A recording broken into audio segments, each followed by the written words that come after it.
जी, मैं हमेशा कहा करता हूँ कि संसार में जीना है आनंद पूर्वक। तो संसार से विरक्त होकर जो व्यक्ति रहता है, नहीं संसार में तो है लेकिन उसमें उलझता नहीं, उसके भोगों में नहीं उलझता, उसकी माया में नहीं उलझता। तो ऐसा हमारे जो संत शिरोमणि हुए हैं कबीर जी, तो कबीर जी भी ये अक्सर कहा करते थे और कई बार उन्होंने इस चीज़ को दोहराया कि संसार में ना तो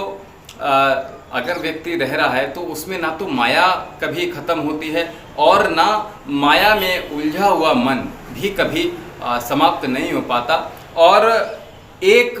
पृथ्वी जब से जन्म ली हुई है तब से जो शरीर है, जो एक शरीर है उस पर,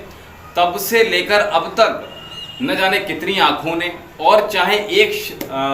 शरीर की आँखों ने न जाने कितने मृत शरीरों को अपनी स्वयं की आँखों से देखते हुए भी उन भोगों को भी देखा है, और भोगों के बाद जो लोग भोग कर मर गए उनको भी देखा है। तो शरीर न जाने कितनी बार समाप्त हो चुका है, लेकिन इस जो मनुष्य रूपी शरीर है, मन है, चित्त है, उनकी ना तो आसक्तियाँ ही समाप्त हो पाई हैं, ना आशा ना तृष्णा कभी मर ही नहीं पाई है। और ऐसा हमारे संत कबीर कई बार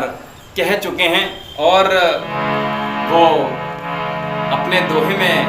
बहुत प्रेमपूर्वक कहते हैं, माया मोही